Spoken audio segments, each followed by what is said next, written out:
Hey Instagram, Dan Harris here, author of Meditation for Fidgety Skeptics.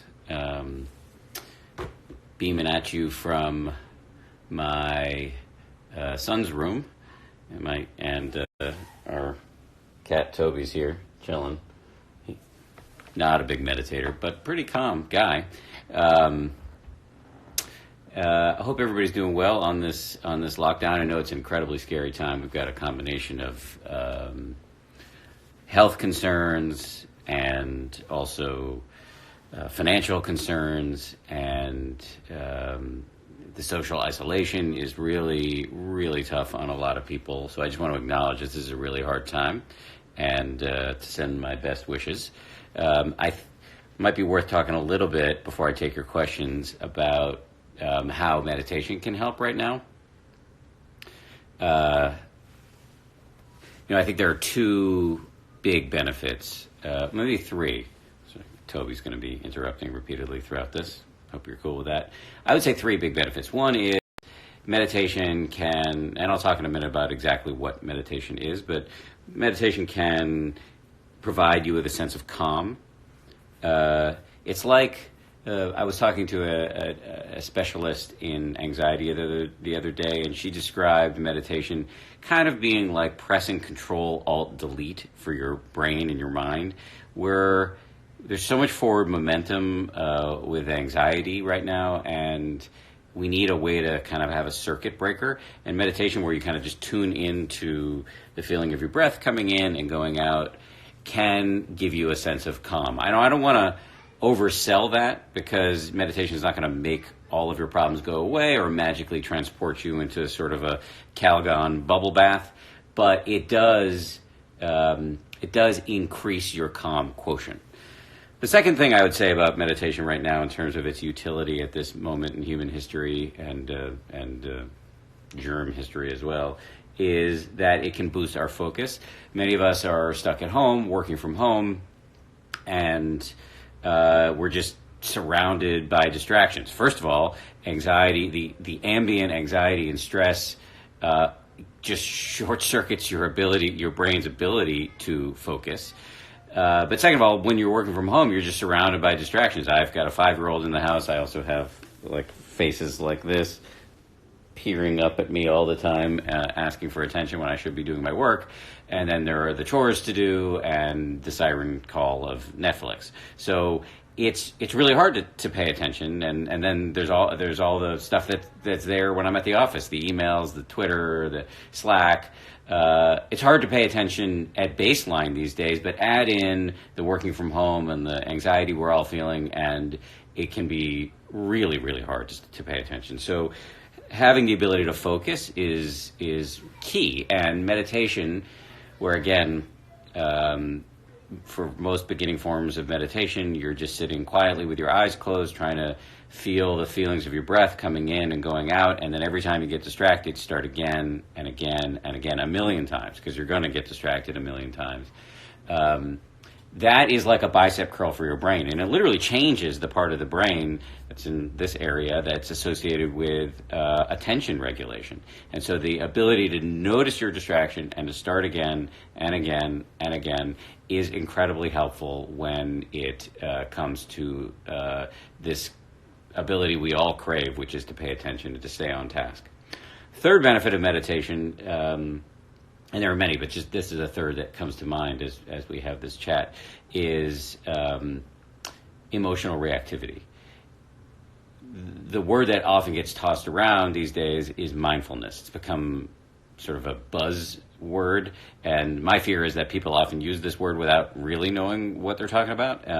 But here's a simple, serviceable definition of mindfulness. It's the ability to know what's going on in your head right now without getting carried away by it. This is a game-changing skill, because we have a voice in our heads, by which I'm not referring to schizophrenia or hearing voices. I'm talking about the inner narrator that chases you out of bed and is yammering at you all day long and has you constantly wanting stuff or not wanting stuff. judging people, comparing yourself to other people, wishing your cat would stop attacking you in the middle of Instagram lives, blah, blah, blah. And when you're unaware of this nonstop conversation that you're having with yourself, it owns you. It's why you find yourself with your hand in the fridge when you're not hungry, or you're checking your email in the middle of a conversation with another Homo sapien, or you're losing your temper when it doesn't make any sense. And right now we have really powerful emotions, justifiably, and we want to be able to listen to the wisdom of some of these emotions. Anxiety has something to tell us that's useful. We need to have a certain amount of, he's biting my arm. We want to have a certain amount of alertness right now. Certain amount of stress makes sense, but we don't want to have so much that we're in panic mode and buying up all of the toilet paper that our neighbors might be able to use, et cetera, et cetera. So mindfulness is the ability, the self-awareness that allows you to see what's happening in your head so that you're not carried away by it. It's not going to work all the time, but here's how it works in meditation. When, as I described before, you're sitting in meditation, you're noticing your breath, and then you notice that you've gotten carried away. It may be 2-3 minutes where you're just planning lunch, or, oh, this is my son walking in. We're talking about distractions. That's kids are a big one. I'm on Instagram. You want to say hi to everybody on Instagram? What's your name? Tell everybody. That's Alexander. He's 5. And and Toby is his cat. Wait, you want to hold this for me? You want to show Toby? Yeah. There's Toby. Okay. Everybody sees. So what I was saying about emotional reactivity is that we have really powerful emotions right now. So you want to be able to listen to your emotions. You don't want to squelch them. But in meditation, what happens is you become familiar. When you get distracted, you notice, oh yeah, I've become distracted, and you start again and again and again. And in the noticing of the distraction, you become familiar with the way your mind works. And that is really powerful, because once you have this sort of inner meteorologist who can see the storm before it makes landfall, then you can make better decisions. Then you have the ability to respond wisely to inner and outer phenomena rather than reacting blindly. And, most meditation cliches make me want to, put a pencil through my eye, but this cliche, this is a venerated meditation cliche of just being able to respond instead of react. That is a game changer.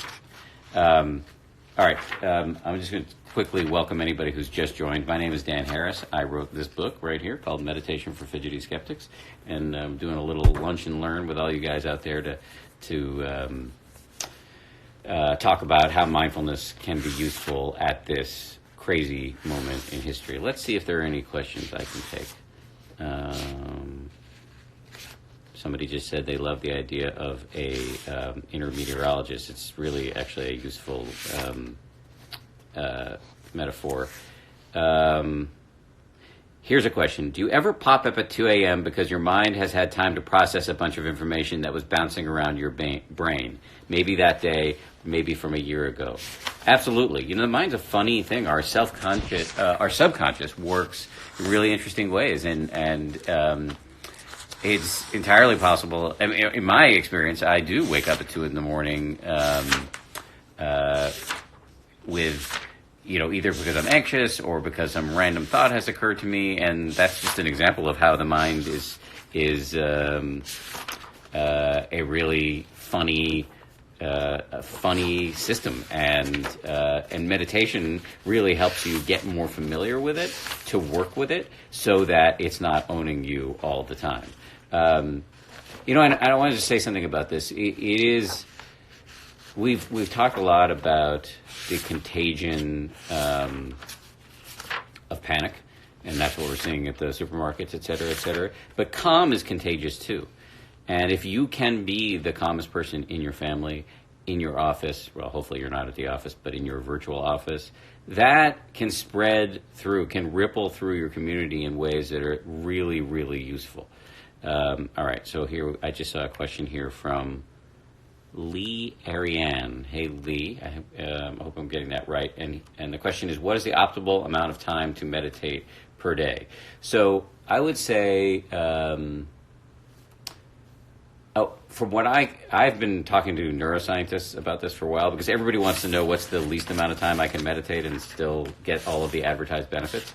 I think 5 to 10 minutes seems to be the minimum dosage that's optimal per the doctors and researchers I've been talking to. But let's just be honest, habit formation is really hard. And so I like to lower the bar. Am I boring you, buddy? Is that why you just sighed big time? No? Okay. He just let out this big sigh like I was boring him. Changing your habits or adopting new habits is really hard. So it really makes a lot of sense, and the research backs this up, to lower the bar, lower the barriers to entry, especially when you're in the booting up habit stage. So I like to, there's this little slogan, a pair of slogans that I like to use when I'm talking to people about starting a meditation habit. One is 1 minute counts. I really think even while the research may suggest that 5 to 10 minutes is the best, 1 minute is good and will really help you, and could be the way that you start toward building a habit over time. The other little slogan I have is that that daily-ish is a great mechanism. A great mechanism for starting a habit, because if you tell yourself you're going to do it every day and then the first day you miss it, the odds are that the voice in your head is going to swoop in and tell you you're a huge failure, you've never done anything right, you can't meditate, boom, you're done. If you have the elasticity, the psychological flexibility of daily-ish, then you know that if you miss a day, 2, 3, you can always hop back on. So I use this these combination of 1 minute counts and daily-ish. We use it actually at my company, 10% Happier. We have a meditation app called 10% Happier. And we do challenges both for the public, month-long meditation challenges. We do them for the public, and we also do them for a corporate client. We have an obscure tech company by the name of Apple, and we do an annual challenge with Apple employees all over the planet, and we say, can you meditate for 25 out of 31 days, so daily-ish, for at least a minute? And if you can, then you've won the challenge. And we find that the buy-in, both on the public challenge and with Apple, is incredibly high, because you set the bar low and then people feel comfortable to start. All right. What about using meditation? This is from Jay Eddiness. What about using meditation to download the mind and assessing our emotions?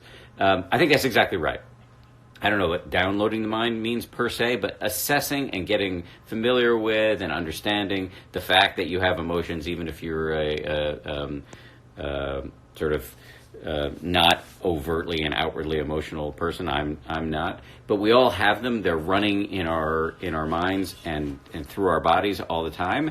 And when you don't see them, they own you. And that's when you end up saying the thing that ruins the next 48 hours of your marriage, or you eat 72 cookies because you're anxious and you're not in touch with it. And what meditation does is just kind of give you greater visibility into the way your mind is working, how that interconnects with your body, because we call them feelings for a reason. They show up in your body. You actually feel them in your chest, in your ears, your head may throb. Being able to have that inner telescope, that inner microscope, I'm not sure which scope is the proper one for this analogy, but anyway, having that inner visibility allows you to have more of a handle on what's happening for you emotionally. Somebody asks, what app? The name of the app is, I wrote a book before I wrote Meditation for Fidgety Skeptics. I wrote a book called 10% Happier. In fact, this book is called Meditation for Fidgety Skeptics, a 10% Happier how-to book. 10% Happier was the first book I wrote, and I then turned that into a podcast called 10% Happier, in which we talk to scientists and meditation teachers and celebrities, rarely, but once in a while a celebrity, about how to work with the mind, and a meditation app that teaches you how to meditate called 10% Happier. Lucy says daily-ish works. I agree, Lucy. Thank you.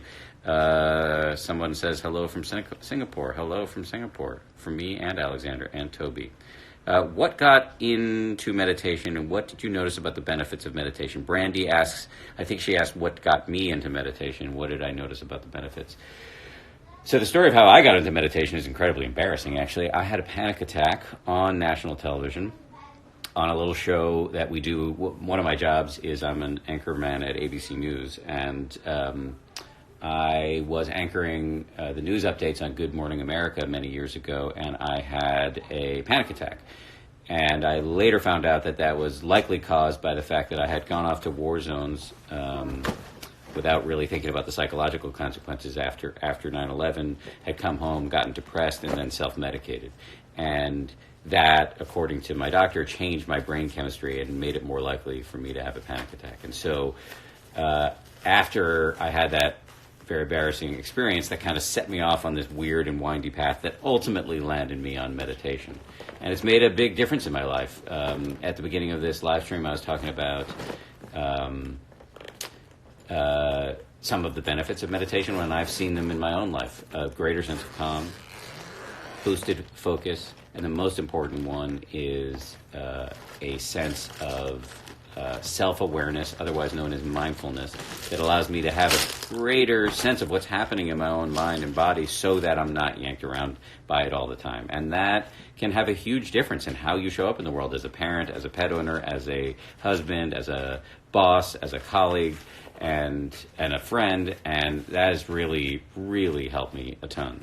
And I suspect if my wife were here, she would say it's helped her even more. Carol saying, I once, and I mean once, ate 72 cookies. Unfortunately, it was the night before I got a blood test done by a naturopath, and the results look like a pre-diabetic because dough. I feel you. I hear that. I once ate so many Oreos I woke up in the middle of the night and puked. Let's see. I was never able to meditate until I read your book. Thank you. # life-changing. Really appreciate that. That makes my day. I'm glad you're able to meditate. Good book, Glow. So important to discuss anxiety, panic attacks, and how we can manage them. Thanks for being brave. I appreciate that. I think the culture is really getting a lot more comfortable talking about mental health issues, and that's incredibly important right now because as we deal with both this pandemic and the associated economic decline, and maybe decline is too weak a word for what we're seeing, we're going to be in a mental health emergency, the likes of which we haven't seen in a long time. And I think one of the things that's going to help us is to have people be open and honest, so that regular people feel like we have permission to go talk about it to our bosses, to our loved ones, to our families, to our children. Because I think openness and honesty, bringing this stuff into the sunlight, is how we're going to make it through it. All right. I think I've asked, I don't know if I've answered all the questions here, but let's see. Here's one.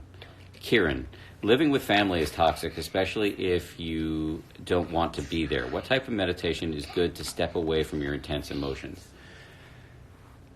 Well, first of all, I'm sorry if you're in a toxic situation. I think that's going to be true for a lot of people, sadly, even if you do have good relations with the family, but especially if you don't. A friend of mine, Tanya Selvaratnam, wrote a piece in the New York Times recently about domestic abuse and what a tough situation that is for people living in homes where that's the situation. Well, there are two types of meditation just for anybody who's struggling with family life right now that I would recommend. One is just basic mindfulness meditation that I described earlier. The move where you just sit in a reasonably quiet place, and if there are no quiet places in your apartment, just try some noise-canceling headphones. Close your eyes. Bring your full attention to the feeling of your breath going in and coming in and going out. And then every time you get distracted, start again and again and again. That can be just a great way to calm down. Just feeling your breath, it's always with you. It's a great way to get some calm in a difficult situation. But there's another kind of meditation that doesn't get a lot of airtime, but I think is incredibly powerful. And there's a lot of research to suggest it does a lot of good. I think one of the reasons why it may not get that much airtime is because it's a little sappy, but let me describe it to you, and then I'll leave you with this. You sit with your eyes closed and bring to mind the image or the felt sense of yourself and repeat these phrases. May I be happy. May I be safe. May I be healthy. May I live with ease. and then you move on to somebody who's a really close friend and repeat the phrases for them. Happy, healthy, safe, ease. And then you can move on to a neutral person, somebody you normally overlook. Some of these neutral people that in our society we've often overlooked are now incredibly important. The cashier at your grocery store, the person who delivers your food. Then move on to a difficult person, if you're up for it. And then finally end with all beings, everybody. And there's a lot of science that suggests this is really good for your body, for your brain, and can even change how you show up in the world. So I would recommend that, and I'm just hoping that the toxicity of whatever situation you are in right now resolves itself positively. Great to be with all you guys. If you feel like it, you can check out this book, Meditation for Fidgety Skeptics. And on behalf of Alexander and Toby, I'm wishing you a happy and healthy week, and hang in there. We're going to make it.